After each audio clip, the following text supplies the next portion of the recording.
Hello everyone, welcome to my channel. You are from my car.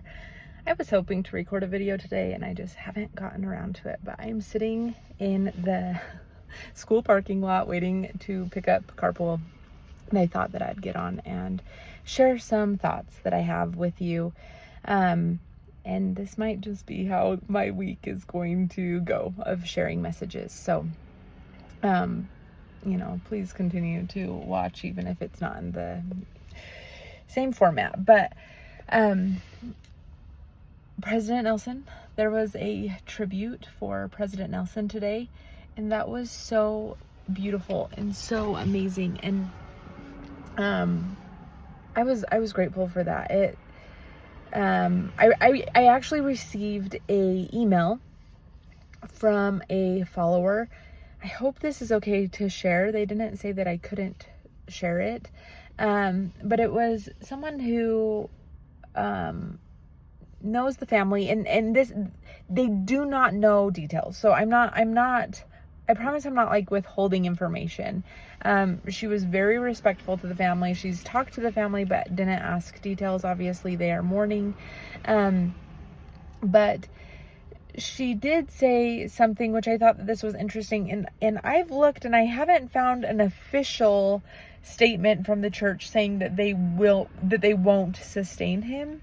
I've seen people posting that they usually wait until after the funeral, but I mean, if you have a link of an article or something where it says that they won't sustain President Oaks at General Conference, please send it to me, because I don't want to give out false information, but this was really interesting. So it kind of seems like today's tribute to President Nelson may have been kind of she said compromise. I don't know if that's like the best word, maybe, but I get what she means, and it's a good word to explain. But this kind of a compromise to not rush the funeral, so that the family has time to process and mourn and plan the funeral, but also kind of give that closure so that we could sustain President Oaks. It makes sense to me. And so anyway, I guess we're just going to have to wait and see. But again, if you guys have a link to like an official statement from the church saying that they won't sustain him, let me know.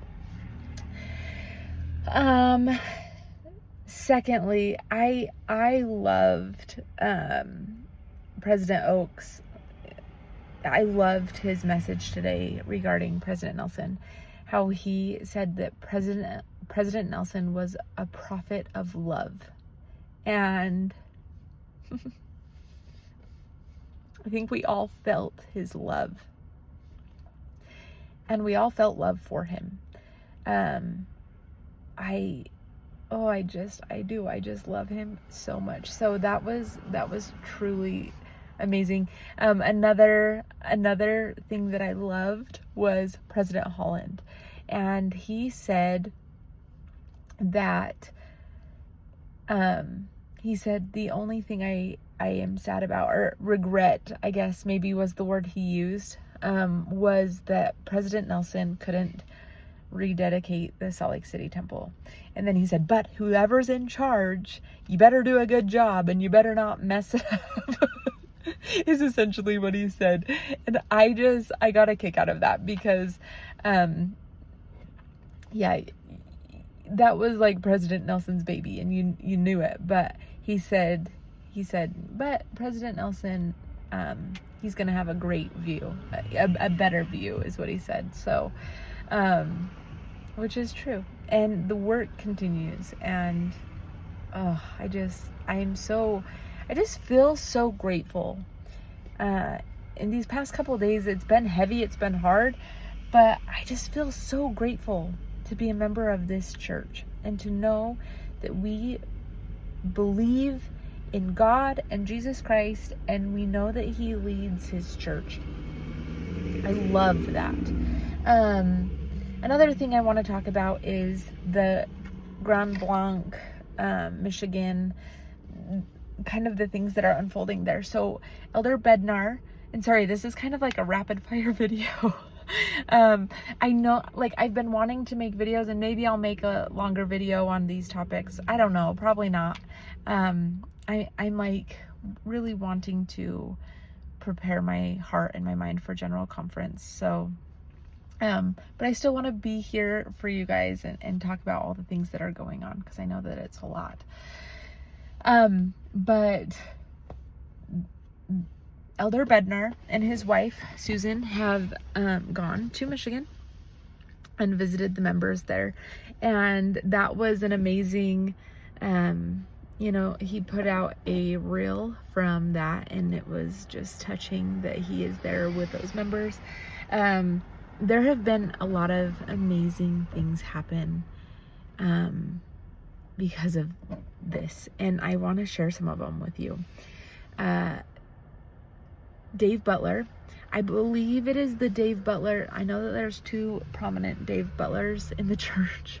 The Dave Butler that is connected with Ward Radio and Stick of Joseph, and that Dave Butler, he started a fundraiser for the family, and I believe that this is who it is. I saw it from Ward Radio. I think Ward Radio posted about it, so I don't know exactly, but if my information's incorrect, I'm sorry. But he started a fundraiser for the wife and children of the man who attacked the church, and to see that they have raised $200,000 for that, and to see that, and that people would raise money to bless the life of someone who hurt so many. That is being a disciple of Jesus Christ. It like touches my heart, honestly. And the comments on it were like, this is who we are. As members of the Church of Jesus Christ of Latter-day Saints, we forgive, we love, and we lift up those even when people harm us. I mean, that is what Jesus Christ asked us to do. And I think about so many of the little tiny things in life that just don't matter, and how sometimes we're slow to forgive and to love and to let go of our grievances, and that needs to stop. If we are to become peacemakers, if we are to become true disciples of Jesus Christ, we need to love one another and see them the way that God sees them. And it was amazing. There was another article of the daughter who sat and held her father while he died, and she said that she looked the shooter in his eyes, and instantly she forgave him. She saw him for who God saw him to be, and she forgave him. I just think, what if we could all see people the way God sees people, and have love and compassion for them? The world would be a better place. President Nelson has told us and warned us over and over again to be peacemakers. And I am seeing members of the Church of Jesus Christ of Latter-day Saints rise up and be those peacemakers. We are building Zion. This is truly Zion. These events that have happened, devastating as they may be, fulfilling signs of the times, absolutely. But we have proved, I hope we can all say that we have proved to be peacemakers, to set aside our differences and to follow Jesus Christ. It feels like the eyes of the world are on members of the Church of Jesus Christ of Latter-day Saints.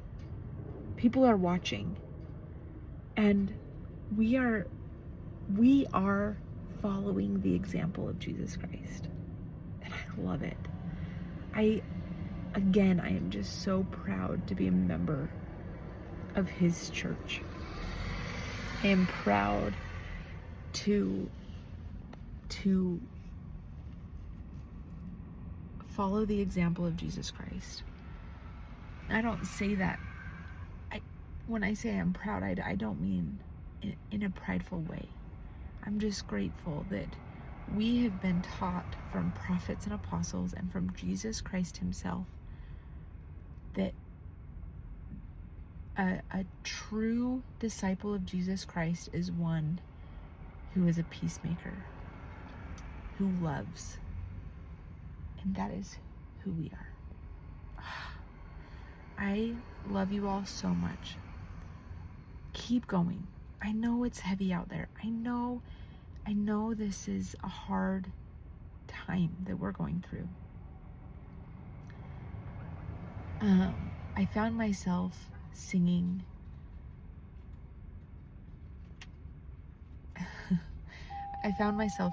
today,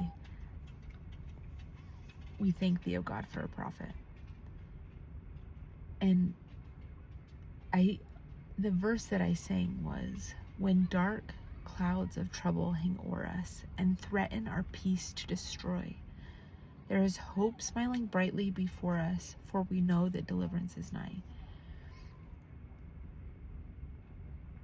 I am so grateful that even amidst the dark clouds and trouble, we know that God will deliver us. That's a promise that he has given us. And I'm grateful for that. I love you all so much. Have a great day.